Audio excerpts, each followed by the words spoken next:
सुनिए sir please sir. अरे मैं बता रहा हूँ ना, सुन तो लीजिए। एक क्वेश्चन सुन लीजिए, मेरा सीधा सा सवाल है, मेरा सवाल है कि रजिस्ट्रेशन के आप बोले रजिस्ट्रेशन नहीं होना चाहिए, उसमें क्या ऐसा नुकसान हो रहा है जो आपकी मैं बता रहा हूँ, कुछ नुकसान नहीं, केवल एक दर्द ही तो हो रहा है ना। अच्छा मैं बता रहा हूँ, सुन तो लीजिए, सवाल हो गया।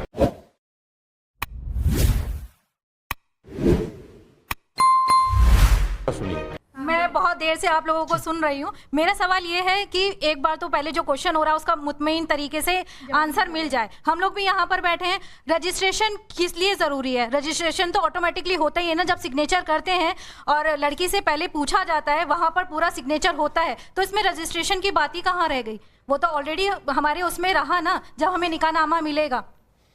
इसका जवाब मैं दूं? नुकसान क्या है मैं देता हूँ। एक सेकंड, अरे मुझे भी तो बोलने, आपके पास आता हूँ, बोलिए। देखिए, नहीं आऊंगा आपके पास, बोलिए। देखिए, जो आपका निकाह होता है, किसी का भी निकाह होता है, तो उसका रजिस्ट्रेशन सरकार के पास नहीं होता है, वो काजी जी के पास होता है। तो सरकार के पास शादी का रजिस्ट्रेशन कराना जरूरी होता है। कल आप, ये आपके अधिकारों की बात है, कल आपका पति कहे कि शादी नहीं हुई, कल आपके बच्चों को अधिकार ना मिले, तीसरी शादी कर ले, ये महिलाओं के अधिकारों से। और सबसे अहम बात, जो कम उम्र में बच्चों की शादी होती है, उनको प्रोटेक्ट करने के लिए कदम उठाया जा रहा है। कम से कम महिलाओं के लिए एक बुराई नहीं है, और क्या समाज को किसी भी नहीं आ रहा हूं सर, ऐसे मत कीजिए। इधर माइक नहीं, एक सेकंड, एक और दूसरा सवाल प्लीज, जल्दी से हाईजैक मत कीजिए प्लीज, एक सेकंड बोलिए। सर जब आप लोगों को न्याय चाहिए होता है तब आप इस संविधान के पास भागते हैं। जब ये संविधान कहता है कि यही शादी रजिस्टर होनी चाहिए, क्यों आप उस संविधान के हिसाब से शादी को रजिस्टर नहीं करना? एक संविधान कहाँ गलत है सर? साजिद रशीद, बेटा इधर सुनो, बेटा इधर सुनो। सरकार का प्रोपेगेंडा। आप कौन सी क्लास में पढ़ रही हैं? कॉन्स्टिट्यूशन का सर मैं पीजी कर रही हूँ। पीजी कर रही हैं? हाँ जी। अभी आपकी बहुत कम उम्र है, हम बहुत दुनिया में घूम रहे हैं। नहीं, उनका सवाल सीधा है सर। मैं जवाब पे ही आ रहा हूँ। उम्र से नहीं होता सर, मैं ये कह रहा है कि कॉन्स्टिट्यूशन जो बात कहता है, सुनिए, जवाब पे ही आ रहा हूँ, कॉन्स्टिट्यूशन। सुनिए, सर प्लीज सर। अरे मैं बता रहा हूँ ना, सुन तो लीजिए। एक क्वेश्चन सुन लीजिए, मेरा सीधा सा सवाल है, मेरा सवाल है कि रजिस्ट्रेशन के आप बोल रहे रजिस्ट्रेशन नहीं होना चाहिए, उसमें क्या ऐसा नुकसान हो रहा है जो आपकी मैं बता रहा हूँ। देखिए, नुकसान नहीं, केवल एक दर्द ही तो हो रहा है ना। अच्छा मैं बता, सुन तो लीजिए, सवाल हो गया आपका, सुनिए मैं बता रहा हूँ। देखिए, अभी सीएनआरसी पर बात आई, मैं लेके चल रहा हूँ उसी को। 28 लोगों को अभी जेल में डाला है 5 दिन पहले। किसी की माँ है उसमें, किसी का बाप है, किसी का भाई है। एक घर में जब 5 लोग हैं तो 2 आदमी विदेशी कैसे हो सकते हैं? ये होता है गलत काम। रजिस्ट्रेशन के नाम पर भी जो गलत काम होगा, यहां 60% इनलिटरेसी है इस देश के अंदर, 60%। समझ रहे हैं आप उस बात को? जो इनलिटरेट लोग हैं, जिनको ये पता नहीं रजिस्ट्रेशन कहां होगा, कैसे होगा, मतलब साजिद रशीदी साहब गलत कह रहे हैं बहकाया जाएगा, बीवी बदल दी जाएगी, उनका गलत इस्तेमाल होगा। रजिस्टर हो गया, पे कौन चल रहा है? बाद में हो सकता है बीवी बदल जाए, आप ये कह रहे हैं? तो फिर आप ये बात ही कह रहे हैं, 5 लोगों का परिवार, उसमें 2 विदेशी कैसे निकल आए? आपने ये बात कही ना अभी। ये हेमंत विश्व शर्मा मैं ये कह रहा हूं कि अगर हेमंत विश्व शर्मा से पूछो, अपवादों ये हेमंत विश्व शर्मा से पूछो जिसने 28 लोगों को जेल में डाला। आप अपवादों को नियम बनाएंगे? पूछो उनसे। नहीं, आप अपवादों को नियम बनाएंगे? आप अपवादों को नियम बनाएंगे क्या? नहीं कर पाएंगे। अब जरा ये भी नहीं कर पाएंगे आप। अब इलेक्शन की बातें भी हो रही हैं, वन नेशन वन इलेक्शन की बात भी हो रही है। अभी कश्मीर और हरियाणा में हम चुनाव देख रहे हैं।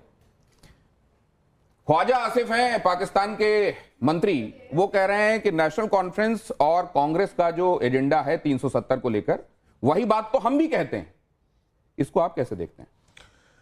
देखिए, वन नेशन वन इलेक्शन की जहाँ तक बात है, ये तो देश हित में है और एक अच्छी बात है, हम इसका समर्थन करते हैं और होना भी चाहिए, और सब एकजुट हैं और तमाम साथ। जहाँ तक 370 की बात है, मैं आपको बताऊं कि अभी मैं जब 370 आर्टिकल से पहले जब मैं कश्मीर गया था, वहाँ की हालात और अभी जब आर्टिकल 370 हटने के बाद के जो हालात, ज़मीन आसमान का फ़र्क है।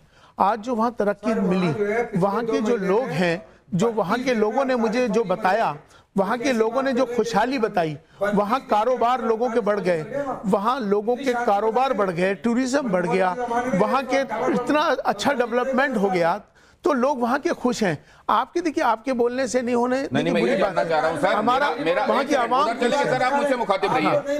क्या कांग्रेस और नेशनल कॉन्फ्रेंस जो जुबान बोल रहे हैं वो पाकिस्तान की जुबान है? मैं ये जानना चाहता हूं। बिल्कुल पाकिस्तान की जुबान है और देश विरोधी जुबान है, ये नहीं होने चाहिए। एक देखिए जब ये देश हित में 370 हटा देश हित में, हम उसे देश हित में मानते हैं। जो देश हित में जो फैसला होता है उसमें सबके साथ खड़ा होना चाहिए। महत्वपूर्ण बात उधर से कही जा रही है जी। रशीदी साहब कह रहे हैं कि अगर ये पाकिस्तान परस्ती की बातें हैं तो इनको भगा फिर इनका रजिस्ट्रेशन कैंसिल होना चाहिए। अगर ये पार्टी इतनी देश विरोधी है तो वो कह रहे हैं तो हिंदुस्तान में क्यों? यकीनन कोई भी हो, चाहे कोई पार्टी हो या कोई भी व्यक्ति हो, अगर देश के खिलाफ कोई भी काम करेगा वो देश विरोधी होगा। देश के खिलाफ उसको उमर साहब ये बताइए, अब एक बात और कही जा रही है। एक सेकंड, आपकी बात पर आ रहा हूं, आप ही की बात पर आने वाले ये संविधान की अवहेलना कर रहे हैं या ये संवैधानिक बात कर रहे हैं? ये जब भारत देश आजाद हुआ था, एक 300 आदमी थे संविधान को बनाने वाले में, उस संविधान की तरमीम करने वाले, उनके सामने जीरो भी नहीं है जो जिन्होंने संविधान बनाया था, जिसमें बाबा साहब अंबेडकर थे। और आज जो संविधान बना रहे उसके एतबार से जीरो भी नहीं। मैं ये पूछ रहा हूं, ये हिंदू राष्ट्र की बात करने वाले ये देश हित की बात कर रहे हैं या देश विरोधी बात कर रहे हैं? सर एक सेकंड, हाजिक साहब एक बात आपसे भी पूछता हूं। आप ये कह रहे हैं कि जीरो जो कह रहे हैं आप, तब कॉन्स्टिट्यूएंट असेंबली में कितने लोग थे आपने ये कहा? 300। बाबा साहब के संविधान के बारे में आपने बताया और अभी आप जीरो कह रहे हैं। हाँ, अमेंडमेंट्स को लेकर आपका नजरिया क्या है? वो ऐसे नहीं थे कि 46 को 86 मैं आपसे जानना चाह रहा हूं कि क्या अमेंडमेंट्स को आप मानते नहीं मानते हैं? संविधान में अमेंडमेंट्स की गुंजाइश होती है नहीं होती? अमेंडमेंट करना देश हित के लिए है, अमेंडमेंट करना जनता के जवाब आप दे रहे हैं। जनता के हित के खिलाफ होगा। मैं आपसे ये जानना चाह रहा हूं, संविधान को आप ऐसा सैक्रोसेंट समझते हैं जिसमें कहीं कोई बदलाव की गुंजाइश नहीं है? अमेंडमेंट को आप समझते हैं? सरकारों ने किया, 78 साल से किया, लेकिन देश की जनता के लिए किया, देश हित में किया। सवाल बार बार पूछ रहे हैं क्योंकि आपके बारे में ये माना जाता है इमाम साहब कि आप भारतीय जनता पार्टी और संघ की तरफ नर्म रवैया रखते हैं, इसलिए वो सवाल पूछा जा रहा है कि आप हिंदू राष्ट्र के संदर्भ में क्या सोच रखते हैं? बनना चाहिए या नहीं? यस या नो?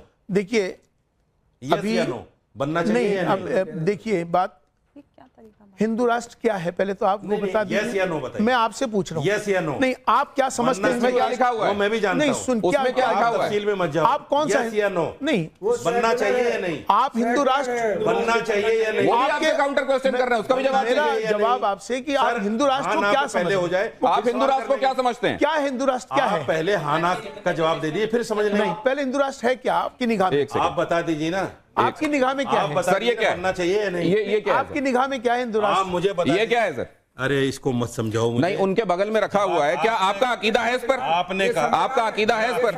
आपका अकीदा है इस पर? सुनिए, कॉन्स्टिट्यूशन ऑफ इंडिया इस समय मेरे हाथ में है। क्या आपका अकीदा है? क्या आपका अकीदा है?